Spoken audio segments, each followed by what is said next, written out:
Welcome back. As we've been saying, early voting begins today for the November 4th election. This year's election is expected to see a relatively low turnout as an off year, but there are some key races and measures to watch.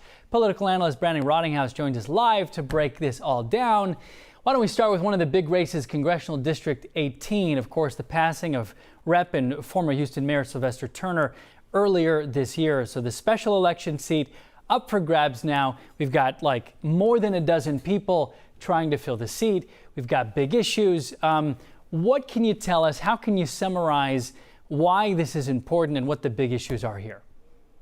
Yeah, it's a great question and an important one because this is a district that hasn't had representation for going on almost a year now. And in a moment like this, when there are so many things happening in Washington and the need for services from the government is so acute, it's a challenge for, I think, a lot of people to get by. So having this election now is really critical. Getting people to polls is really critical. And obviously, there's a lot of candidates, but voters have to do the heavy lifting here and figure out who they think is best to represent them. Yeah. So even though the congressional maps for this election, like, you know, the new ones that we've been talking about for so long, even though those new maps don't affect this election, of course, people still talk about it. They think about it.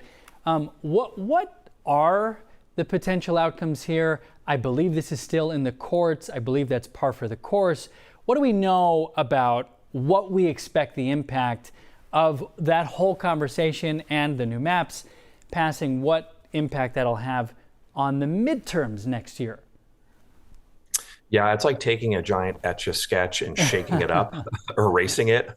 So the new districts around Houston are going to look often very different than they did before, and that's certainly true for the 18th congressional district. About half the voters that are in the current 18th are going to be in the new 18th, assuming it's affirmed by the court. So there's going to be a lot of shifting around. That's troublesome for voters because a confused voter is often a non-voter. So voters are going to have to pay a lot closer attention to what new district they're in after the courts. But to your question about what's going to happen, we should see the courts rule pretty soon, at least preliminarily, on what they think these district lines mean, whether they're constitutional or not. They want to have this done as quickly as everybody else because we've got deadlines coming up in terms of filing for the next set of elections. And so they'd love to have this done so that you could have those maps certified so people know what districts they're running in.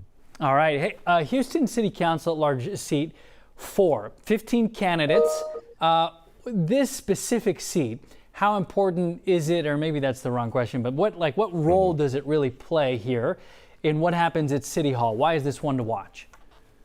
This is a great one to watch because this is really a position where you can see the whole city. This is a kind of big picture position where the person in this role has a tremendous amount of say over the agenda setting. They can partner with the mayor on some big initiatives. They're also able to address inequities across the city. So, you know, the districts across the city are spending money on different projects, and sometimes they may not be able to spend on all the things they want. So the individual city council members who are at large can help to chip in there. So there are a lot of reasons why this is an important seat. And oftentimes the person who is in this position uses it as a kind of political stepping stone. It's the case that you're going to definitely see these people again. So politically, it's very important. Okay. All right. Statewide, we've talked about constitutional amendments on the ballots.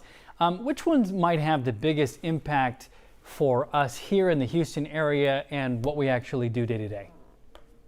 There are a lot on the ballot. Again, I think voters are going to have to do some, extra research to see, but they're really important. This is one of the few moments that Texans have to actually participate directly in their government, so it's worth taking the time. Some big ones include a lot of money spent on the water crisis booming in Texas. Obviously, Houston and the region's booming, and so the need to be able to have adequate water supplies is critical. So Prop 4 does that. There's a proposition about dementia research, which would let Houston and really the city in the state of Texas be the biggest kind of driver of research on dementia. There's also a lot of property tax issues on the ballot, especially when it comes to inventory taxes. So for small businesses, Proposition 9 would exempt up to $125,000 in business equipment. So there are a lot of little things that are happening too that in terms of the money saved for people would be a big help in a kind of struggling economy. Last question, Brandon, about the voter turnout. It's always been amazing to me to think that in some cases billions of dollars, whether for school bonds or other things, are decided by so few people. I mean, in this off year, not midterms, not presidential, election, of course, we could be so low. Why is that? Talk about how just the dynamic of how so much is decided really by so few people. Yeah, it's a great point, Jacob. And we've seen turnout very low for these constitutional elections. In 2023, it was about 17%. And I suspect we'll get about that number for this because there are some big ones on the ballot, like we talked about. But it's challenging to get people to pay attention to these kind of sometimes wonky policy issues. We do have elections for Houston City Council and for the 18th, like we talked about. But that's a pretty limited kind of provincial way to turn out votes. And so places like Dallas and San Antonio don't have quite the same issues. And so we're definitely going to see statewide turnout pretty modest.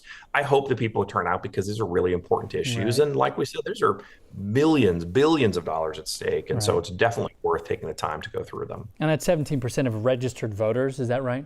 Mm-hmm. Right. That's correct. Yeah. All right, Brandon, thank you for your time. We appreciate it. And hey, happy election. You too.